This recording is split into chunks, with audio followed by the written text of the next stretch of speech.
मैं सबसे पहले तो ये बिहार सरकार से और बिहार प्रशासन से ये आग्रह करता हूँ और ये मांग करता हूँ कि जितने वो डर के माहौल में कल सचिवालय थाना वो पहुंचे हैं रात को, जितना वो डरे हुए थे कि उनके ऊपर कोई बम फेंक देगा, उनके ऊपर घर में कोई चार आदमी घुस गया है, इसकी जांच अविलंब सचिवालय थाना वरीय पुलिस अधिकारी तुरंत करें और जांच कर कर सीसीटीवी फोटोज निकाल कर इसका सचता क्या है, क्या सच है, मीडिया के सामने में रखे और हम लोग उस आधार पर इनके ऊपर लीगल नोटिस के साथ कानूनी प्रक्रिया में जाने का काम करेंगे। इन्होंने जो कुकर्म किया है, जो जबरदस्ती हमारे घर में घुसने का प्रयास, जिस प्रकार हमको लॉरेंस बिश्नोई के ग्रुप से धमकी दिलवाया गया है और जिस तरीके से हमारे पूरे परिवार का चरित्र हनन प्रेस वार्ता करके किया जा रहा है, हम लोग अब कानूनी रूप से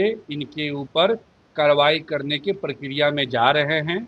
अनुष्का यादव जी के द्वारा राष्ट्रीय महिला आयोग की टीम के साथ हम लोग संवाद करते हुए अपने सारे पीड़ा को रखेंगे और इस निष्पक्ष जांच की मांग हम लोग करेंगे। उनके द्वारा जिस प्रकार हमारी माता जी के ऊपर आरोप लगाया गया 5 लाख 10 लाख रुपए मांगने का, कि उसकी माता मांगते रहती है, देते रहते हैं, तो आपके मीडिया के तमाम लोगों के माध्यम से उनको बता देना चाहते हैं कि हमारी माता 5 लाख 10 लाख रुपए किससे ली है, नहीं ली है कि 50 करोड़ ली है, इसका प्रमाण आप साबित कर दीजिए। लेकिन आपकी माता जी ने, बिहार की प्रथम महिला मुख्यमंत्री श्रीमती राबड़ी देवी जी ने नौकरी के नाम पे लोगों से जमीन लिखवाया है। ये मामला न्यायालय में चल रहा है। आपके भाई से लेकर आपके बहन लोग सब लोग उसमें नेम्ड हैं। आपने बोला कि आप 10 लाख 20 लाख का मेरा खर्ची चलाते हैं, तो आप किस आधार पे मेरा खर्ची चलाते हैं? क्या आधार है? आप कौन है भाई? मेरे प्रमाण दीजिए। और मैंने सीबीआई के समक्ष भी इस मामले को मैंने रखा है और मैं सोमवार को मैं दिल्ली जाऊंगा, मंगलवार को मैं दिल्ली जाऊंगा और सीबीआई के समक्ष एक लेटर कानूनी प्रक्रिया से मैं डालूंगा कि 2025 बिहार विधानसभा का चुनाव का पूरा फंडिंग और जो हमारे ऊपर आरोप लगाया गया है कि मैं बख्तियारपुर में मैंने जमीन लिया है, नया गांव में जमीन लिया है, बिहटा में जमीन लिया है, इन सारे विषयों पे जांच हो कि आकाश यादव जी का परिवार तेज प्रताप यादव से कितना करोड़ लिया है और ये करोड़ों रुपए तेज प्रताप यादव जी के पास कहां से हल जोत कर आया है, कहां से खेती कर कर आया है। ये अब मीडिया के सामने में, प्रशासन के सामने में, कानून के सामने में रखे। मीडिया बहुत आसान चीज होता है किसी के छवि को खराब करने का। हमने किसी के गलतियों को माफ किया था, पाप और अपराध को मैंने कभी नहीं माफ किया है और इस बार जो उन्होंने किया है ये पाप है और अपराध है और इसकी सजा हमको न्यायालय पे भरोसा जरूर देगा। आपके कल कल तक तो आपके घर वो चल जाएगा तो कहते कि ये तो हमारा अपना रिश्ता है, क्यों कोई रोक देगा हमें क्या? भैया, आप जो हमसे सवाल कर रहे हैं, आप ही थे ना उस दिन जब ये प्रेस कॉन्फ्रेंस करके हमारे परिवार के बारे में जब निगेटिव बोले थे, तो इसी जगह पे ना वो आए थे। तो हमने आप लोग को बोला था कि भैया इसको मसाला मत बनाइए। आप थे, प्रकाश भैया थे रिपब्लिक भारत वाले, याद है ना? तो मैंने कहा था कि मसाला मत बनाइए, छोड़ दीजिए। तो मेरे घर ये आते थे, नहीं आते थे, मीडिया में बोलते, उसको तो इन्होंने कल कहा कि बात गई बीत गई। आप सोचिए कितना मनबरहू और कितना शौकिया लोग होगा कि किसी की बहू बेटी का इज्जत को सड़क पे नीलाम करके, हनन करके कह रहा है कि बात गई, बात छोड़िए, हम आपके घर जाते हैं। इतना आसानी से नहीं चलेगा। कानून है, न्यायालय है। हम लोगों ने सारे साक्ष्य को, सारे तथ्यों के साथ न्यायालय के समक्ष बातों को रखा है। एविडेंस के साथ छेड़छाड़ हुआ है। प्रशासन को ये बात जानकारी हो चुकी है। सारा जांच चल रहा है, ड्राइवर से लेकर गार्ड तक, गाड़ी नंबर से लेकर एक एक चीज सब थाना के समक्ष और कानून के समक्ष है। आखिर ये बात कहाँ पे तक खत्म है?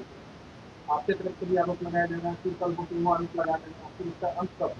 इस देखिए क्या चाहते हैं? देखिए मेरा स्टार्टिंग टाइम से मेरा स्पष्ट मांग है कि हमको आदरणीय लालू प्रसाद यादव जी के परिवार से ना 5 करोड़ रुपया चाहिए, ना एमएलसी का सीट चाहिए, ना राज्यसभा का सीट चाहिए, ना एमएलए चाहिए, ना राजद में कोई बड़ा पद चाहिए।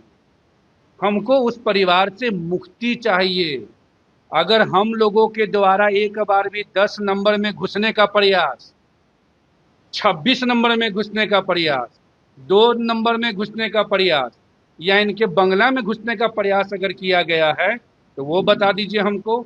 और सीबीआई के पास जब ये जांच जाएगा, राष्ट्रीय महिला आयोग के पास जब ये बात पहुंचेगा तो हमारी बहन के द्वारा और हम लोगों के द्वारा श्री तेज प्रताप यादव जी, श्रीमती राबड़ी देवी जी, विशेष तौर पर इन लोगों के द्वारा, तेजस्वी यादव जी के द्वारा 26 अप्रैल 2024, 30 जनवरी 2023 को सरकारी बंगला पे जो भी चीजें हुआ है वो सारा चीजें अनुष्का यादव जी के द्वारा न्यायालय में रखने का अब हम लोग काम कर रहे हैं।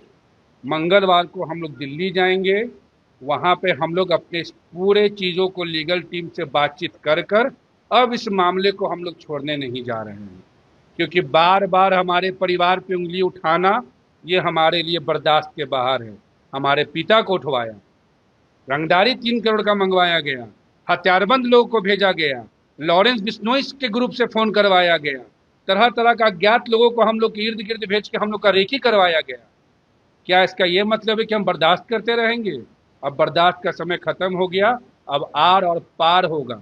और जितना ये कानूनी प्रक्रिया का वो आकर मीडिया में कह रहे हैं, तो न्यायालय में इस बात को भी हम रखेंगे कि इनके परिवार के द्वारा पूर्व में भी सचिवालय थाना में ये कंप्लेन दर्ज कराया गया था कि गेट नंबर 2 में आकाश यादव चिड़ियाखाना गेट नंबर 2 पे पिस्टल भिरा के 25 लाख ले गया, हथियार से भिरा के ले गया। तो बार बार कानून का दुरुपयोग करना भी कानूनी रूप से जुर्म है। ये इस बार हम लोग इनको बताने का काम करेंगे कि गरीब आदमी का सहारा न्यायालय और प्रशासन आज भी है। अनुष्का यादव का नाम इन्होंने नेम्ड डाला है पहली बार।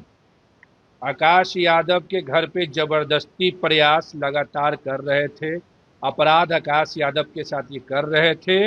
ये अनुष्का यादव का नाम डालकर इन्होंने ये हमको संदेश देने का काम किया है कि तुम लोग नौकर हो, गरीब हो, दुखिया हो, हम लालू यादव के बेटा हैं, कुछ भी कर सकते हैं। तो अनुष्का का नाम उन्होंने लाया है, तो अब अनुष्का अपने हिसाब से उनको लीगल तरीके से जवाब देगी कि भाई अनुष्का के विषय में जो ये बार बार जो मीडिया में उठा रहे हैं, ये किस आधार पे उठा रहे हैं। अनुष्का के बेटी हमारी भगनी उज्जैनी के विषय में जो पिता कौन है, इतना बेचैनी इनको जो खा रहा है, इसका आधार क्या है, ये अब इनको न्यायालय के समक्ष तो रखना होगा। हमारा पूरा परिवार डर के साये में है।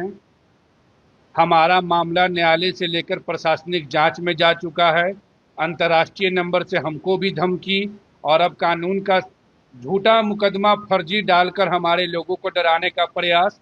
हम अपने परिवार का सुरक्षा महाकाल के भरोसे छोड़ते हैं और न्याय का भरोसा बिहार के माननीय मुख्यमंत्री सम्राट चौधरी जी और यहाँ के न्यायालय पे रखते हैं।